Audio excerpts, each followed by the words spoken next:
നമസ്തേ. ഇന്ന് പാതി നോമ്പ്. ദേവാലയ മധ്യത്തിൽ കുരിശുയർത്തപ്പെടുന്നു. ഇനി അതിലേക്ക് നോക്കിയാണ് ശേഷിക്കുന്ന യാത്ര. ഇസ്രായേൽ ജനത്തെ മരുഭൂമിയിൽ സർപ്പം കടിക്കുന്നു. മോശ മരുഭൂമിയിൽ പിച്ചള സർപ്പത്തെ ഉയർത്തി വിഷബാധയിൽ നിന്ന് അവരെ രക്ഷിക്കുന്നു. സുവിശേഷം പറയുന്നു, മോശ മരുഭൂമിയിൽ സർപ്പത്തെ ഉയർത്തിയതുപോലെ മനുഷ്യപുത്രനെയും ഉയർത്തേണ്ടതാകുന്നു. ഉയർത്തപ്പെട്ടത് സർപ്പമല്ല, സർപ്പത്തിന്റെ സാദൃശ്യമാണ്. പൗലോസ്ലീഹ പറയുന്നു, ദൈവം തന്റെ പുത്രനെ പാപശരീരത്തിന്റെ സാദൃശ്യത്തിലാണ് അയച്ചത്.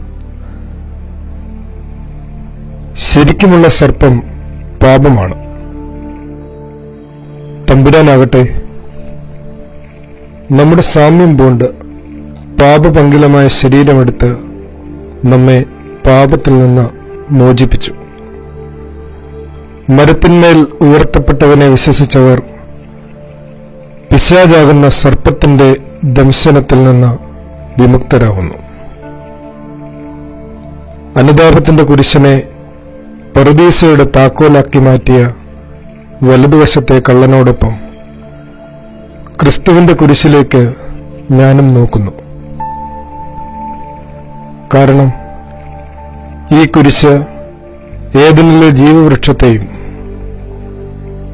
മാറായിലെ വെള്ളത്തിന്റെ കയ്പ് മാറ്റിയ മരക്കഷണത്തെയും മരുഭൂമിയിലെ പിച്ചള സർപ്പത്തെയും പിതാവായ അബ്രഹാം യാഗമർപ്പിക്കുന്നതിന് കൂട്ടിക്കൊണ്ടുപോയപ്പോൾ ബാലനായി ഇസഹാക്ക് ചുമന്ന വിറക് കഷ്ണങ്ങളെയും സൂചിപ്പിക്കുന്നതുകൊണ്ട് മാത്രമല്ല, പിന്നെയോ നാം വിരൂപമാക്കിയ സ്വരൂപത്തെ പുനരാക്കി നൽകിയ മഹത്തായ മാർഗമായതിനാലും കൂടിയാകുന്നു. ഈ കുരിശിലേക്ക് ഞാൻ നോക്കുന്നു. ഈ കുരിശിൽ എന്റെ സ്വാർത്ഥതകളെ തറയ്ക്കുന്നതിനു വേണ്ടി തന്നെ. പ്രാർത്ഥിക്കാം.